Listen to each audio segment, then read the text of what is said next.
This is the U.S. Capitol building, and inside of this massive marble structure, all the laws of the United States of America are created.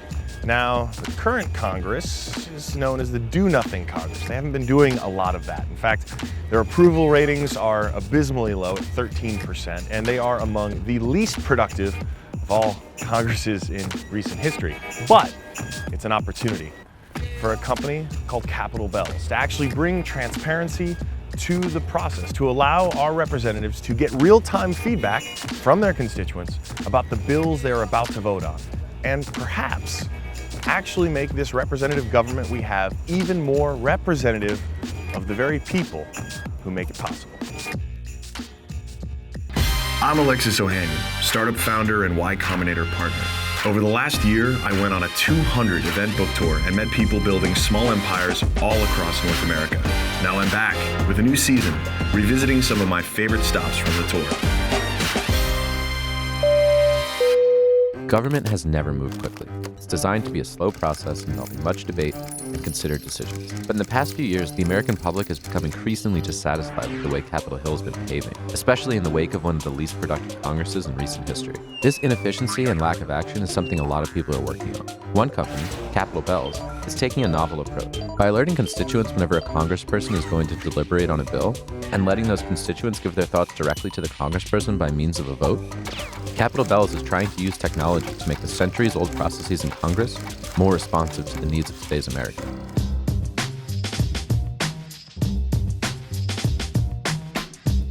I'm Ted Henderson. I'm the founder of Capitol Bells. What is Capitol Bells? For Congress, for people who work in Congress, Capitol Bells is an app that helps them do their jobs better. For constituents, for you and me, Capitol Bells is an app to share our positions and to connect to Congress. It's a modern version of the real-life Capitol Bells that have alerted Congress to votes since 1890. So you've got sensors around DC that are picking up the signals coming out of the Capitol building, Right. identifying it and then bouncing it right back in real time to everyone's phone who's got the app. Right. How did you get this system installed? I was a staffer for Congressman Kildee. As soon as I was off the Hill, I realized I didn't even know when votes were happening. I was just in downtime. I was like, all right, well, I'm gonna apply to my next legislative assistant position. And while I'm not doing anything, I'll make an app in the meantime. And so I called up the clerk's office and I was like, where can I find the API for the bells? And they say, what's an API? Who makes the vote alerts happen? Who makes the bells buzz? I'm like, oh, well, there are these radio-controlled clocks, and someone hits the button and all the clocks will buzz when they get the signal. It's like, all right, great. What's the frequency? How do we get going? Why hadn't anyone done this sooner? This seems pretty obvious. I think a part of it is just that most of the people on Capitol Hill aren't engineers like I am. They're political science majors and English majors, and it's an analog community we have here on Capitol Hill, and it's been working this way for a long time. There's a lot of sort of institutional inertia, and things don't change, and that's why we have the chance to do so much here. They're not taking advantage of modern technology at all. It's almost even gotten worse now because while we do have email has actually stopped us from one thing that did work in 1980, which was working together face-to-face and spending time together. Why is it important that a member of Congress can now see not only, hey, there's this vote happening, but also here's how my constituents feel about it? Well, if they can't see how their constituents feel about it, what are they basing their votes on? Aren't they representatives? What's the plan for Capitol Bells as a business? There are over 300 million people in the US who need to have their voices heard. They aren't being heard. And if we can capture Congress, we have the conduit to connect them to Congress. Capitol Bells is clearly onto something, and it is important. What is less clear is whether this is just a cool project or can grow into being a big business. Now, plenty of big businesses started out as cool projects. Look at Facebook. But the challenge here for Ted and his team is continuing to maintain this platform's authenticity while also turning it into a profitable business. What does a technology like Capitol Bells do to change the way business gets done here? It makes the operation of Congress more transparent, right? You know what's going on all the time. Before Capitol Bells, believe it or not, which is we're talking about like 3 years ago, when I wanted to know if a bill was being voted on, I had to literally call somebody at congressional office and say, hey, when are you voting on the bill? It doesn't seem very efficient. It doesn't, no, well, not only is it not efficient, but also like, I'm lucky, I know who to call. But now, anybody across the country can see when a bill is coming up, they can see what the history of that bill is, and then it's very easy for them to take action. How can the government be so disconnected at a time when technology is playing such a vital role in every facet of our life? Part of it is a generational thing. The congressional offices are over our shoulder, and most of the people in there they're older people. Number two, I think a lot of the innovation that's going on is if you're not looking for it, you don't see it. Entrepreneurs don't have the time to be up kind of walking around Capitol Hill and talking about what they're doing. So you actually have a situation where there are people in office with power who are totally disconnected from how the world is technologically. Is there a solution for this? Because it seems to be a pretty fundamental issue. I think that technology is disrupting everything. It's disrupting every industry, and government is one of those industries. But I do think if you look out into the future, you see a whole series of tools that will enable your average voter to become much more educated about the issues and to organize with like-minded voters and then to hold their representatives accountable. And I think that is going to lead to a better, more effective government. The way the federal government does procurement and does IT is just generally not very efficient. How do you go about bringing technology into an industry like government that has generally been really reluctant to it? Government and technology have very different logics and operating principles. Government is supposed to be slow and deliberate and judicious. Technology is about, in many ways, disruption, innovation, and a very quick pace. And so what I've seen from my time working on the Hill and the executive branch and now at the OpenGov Foundation is the difficulty really is syncing up the pace at which things move. What is the goal of the OpenGov Foundation? Our mission is to make government accountable, accessible, and understandable to citizens using technology. Right now, your government is making new laws, new taxes, new rules that directly impact your life. Did you have a say in shaping them? Why should government be accountable to its citizens, right? As a citizen, it's really easy to feel disenfranchised from it all. The government stems of the people, by the people, and it's supposed to work for the people. And that all adds up to accountability. It was baked into our Constitution, and it's hard to find around here sometimes today. So there's a lot of talk about opening up the data within government. But there is a big difference between taking laws, for instance, that are currently in a dead tree book, right, and turning them into PDFs versus turning them into machine-readable data. Can you talk about that a little bit? For many, the PDF is the apotheosis of internet-based document technology. It works, but it doesn't work as well as it could. Explaining the value proposition behind open data and all the things that it can do with you is the first place to start. And I think that the technology community has not done a good enough job telling that story. Like, we can help you, government people, do your jobs for citizens way more efficiently and effectively at lower cost with open data and open source software. What do you think of a modern internet tool like Capitol Bells? I love Capitol Bells. I think it's a great hack in the original sense of the term. Looking at an internal system like the House radio system for votes and getting that very, very tiny, in the grand scheme of things, data point attached to your mobile phone and attached to all of this other information that's available about what Congress is doing is brilliant. I high-five Ted every time I see him. What's been the biggest challenge so far? You know, you're starting a startup that is working with the government. That's usually an industry that does not rank very high on the list of industries startup founders are excited to work in. This isn't something that's sexy to most people in Silicon Valley and to developers and to the average Joe. And one of the hardest things for me has actually just been finding technical people to work with my team. So we've raised money now, and it's still difficult to find good engineers to actually get applicants to find who want to be on the founding team of Capitol Bells. How do you go about thinking about building this into a big-time business? I want Capitol Bells to be where the data is. So I want to be able to say, here's what's happening right now. here's what's happening in Congress, here's what's happening in your state capitol, here's what's happening in the agencies, here's the data of government, here's what your government is doing for you right now, and here's the metadata of what those people are doing and what these people are thinking. A government that is by the people and for the people should be open and transparent with its data. That data belongs to us, after all. But 300 years ago, when this country was getting started, it was a lot harder to spread ideas. There are only so many quill pens and horses to go around. But today, because of technology like the internet and software, it's a lot easier. In fact, the thing that's holding us back today isn't the technology, it's the rules. Rules that have been in place for centuries that keep us from going forward. When you look at a place like this that has gobs of money, that has lots of power and influence, well, why doesn't it have the best tools to do its job? There are rules barriers there. Up here, people that make laws love to make rules. And the body is governed by technology rules and technology infrastructure that are out of date. And so things like open source software, it's not clear if you can even use it here. And that was actually one of the main reasons that we left the Hill. We have to get the heck out of Dodge and create this in an infrastructure outside of government. And it's because there are rules that straight up prevent really cool, innovative stuff from happening inside the walls of government. I think in the ideal world, we stay and we improve the institution from the inside.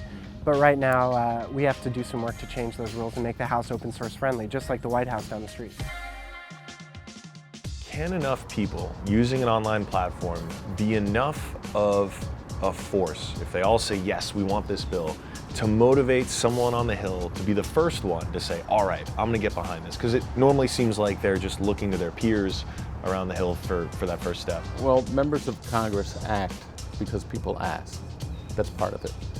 Many of them bring their own agenda, they might read what's in the papers, but if people ask, Congress will act. And that's really what it comes down to. This is another opportunity to give Congress an idea of what the people are asking for. What does the average citizen get wrong about lobbying? They assume that money buys action, that special interests control the agenda and control the votes. That's not how it works? It's not how it works. You're not going to get access with your dollars. You're not going to change white to black or yes to no, but you are going to be able to support the people who support your cause. So that will give you the opportunity. What money does is gives you a seat at the table. What we're able to do electronically through Capitol Bells is give average citizens a seat at the table. With all the things you could be doing, given your experience and everything, why Capitol Bells? Well, one of the things that I miss most about the time that I was on the Hill is working together with my colleagues on both sides of the aisle. I hope that Capitol Bells will provide an opportunity for members and staff to communicate with each other in ways that they haven't done for years. There's a lot of information on the street these days, a lot of it free, but there's very little communication. And what good could Capitol Bells do by connecting these people? I think they'll be able to do their jobs better. I mean, they really need the exchange of information. There is not that much discourse that goes on between members. Members are here from Tuesday to Thursday. They don't make Washington their home anymore. And as a consequence, even the staffers don't have the kind of relationships that they had within their party or across party lines. For as long as there's been voting, there has been voter fraud. And for all the advantages of software that make it possible for people to have their voices heard from all over the world, also let people fake voices from all over the world. Plenty of social platforms can wait until much later to deal with it. Look at things like Instagram and Twitter that are rife with fake accounts. Capitol Bells is not one of them. They need to have 100% authenticity from jump. If they're not 100% authentic, those representatives aren't going to trust those votes, because if they're not coming from their constituents, they could be coming from anywhere. Let's say I'm a senator from New York, and I see that there is a bill that's come up, and I can see on Capitol Bells how my constituents believe I should vote on it. How do I know that they're actually my constituents? Constituent tallies right now is based off of emails and calls that they receive. So you can call a congressman's office and say, hey, I'm so-and-so and I live at such and such address and here's my opinion. But they don't really know if that person's coming from the place that they are. You know, if we have an online system, a web-based system that's open and it's covers all districts, we can actually track which districts a user is voting from. We can see are they just trying to hop around a whole bunch. If you start trying to vote in different places, we can see that you've switched multiple times and it looks like you're gaming it, and we can basically, give you a warning, like, hey, you've changed your location 3 times in the past 3 months. You really have to make sure that you get your address right, or else, you're not gonna be able to change anymore, and now your vote's gonna get wasted. With Capitol Bells, the most important thing that it does is it tells you what's happening on the floor. It tells us that we're in session, it shows us the bills that are going on right now that they're considering, and it gives us a play-by-play of what has been happening on the floor. So 7 minutes ago, they just begun 40 minutes of debate to suspend the rules and pass this bill, HR 4924. I think it's really interesting now with technology, every staffer is on her iPhone checking, they can see how much people like the photo they took of their lunch. Wouldn't it be interesting if they could get a sense for how people are feeling about a bill? It would help. The wildfire of what goes on in a 24-hour news cycle is every crevice needs to be filled with information. That's part of why we're trying to lend some textual nature to it, so that there is some quality to that discourse. You make sure some Canadian doesn't fire up this app and try to have her voice heard on Capitol Bells. Well, currently you can only download it from the United States App Store. How do you then make sure that the good congressman from the state of whatever knows that every one of those votes is coming from a constituent instead of some sneaky Canadian? I guess I don't. All right, fair enough. Was there anything particular that surprised you going into this? Every time that I think that I'm on the cusp of something new, that horizon just kind of gets farther and farther away. Like it's a constant struggle. You have to constantly push it to get it to the next level. Why do you do what you do? Are you jumping out of bed because you love bringing data to the world from the bowels of government? I get out of bed every morning trying to give people a voice in what happens in their government, whether it's at a state, a county, local, or a federal level. There are so many people in this country who are brilliant, who have good ideas, who are crying out for government to meet their needs that they should be, that aren't heard because they aren't rich. They don't have lobbyists, they don't have influence, and they don't get through. And where technology comes into that is it makes government fundamentally able to listen. I do think if you look out into the future, you see a whole series of tools that will enable your average voter to become much more educated about the issues and to organize with like-minded voters and then to hold their representatives accountable. And I think that is going to lead to a better and more effective government. Awesome. Well, I'm hoping for it because we are their bosses. For me, my vision for Capitol Bells is that we have tools that don't just let constituents say, hey, here's what I'm voting on, but allow you and me to be able to form into a group and say, hey, like we want to share our votes together. We want to bring strength in numbers to an issue. And like I know that Alexis, you're like really like on the ball with internet policy, and that I want to make sure that we're all following you on that internet policy, and that we can make sure that it's not just my voice or your voice, it's all our voices. We don't know for sure if Capitol Bells or some other service is necessarily going to fix government, but at the very least, we need to try it. Anything that helps our representatives be more accountable to their constituents is a major success. So to that end, ring the bell and cross your fingers and hope for a better, more responsive government of the future. Marketing your business is already an essential part of being successful, but the marketplace has moved far beyond newspaper ads and television spots. While many companies, like Capitol Bells, start by spreading through word of mouth, a smart marketing strategy needs to be used to take it further. Consider utilizing these tips for your company. During business hours, focus on getting information across quickly or helping customers get stuff done, like easily getting a price quote. During evening hours, people are using their devices to relax, so send more entertaining messages. You can even tie them into popular TV shows or events to help better connect with customers. Lastly, consider your demographic. Know your audience and adjust the message and timing based on who you want to talk to. For more business advice, visit the AT&T Business Circle.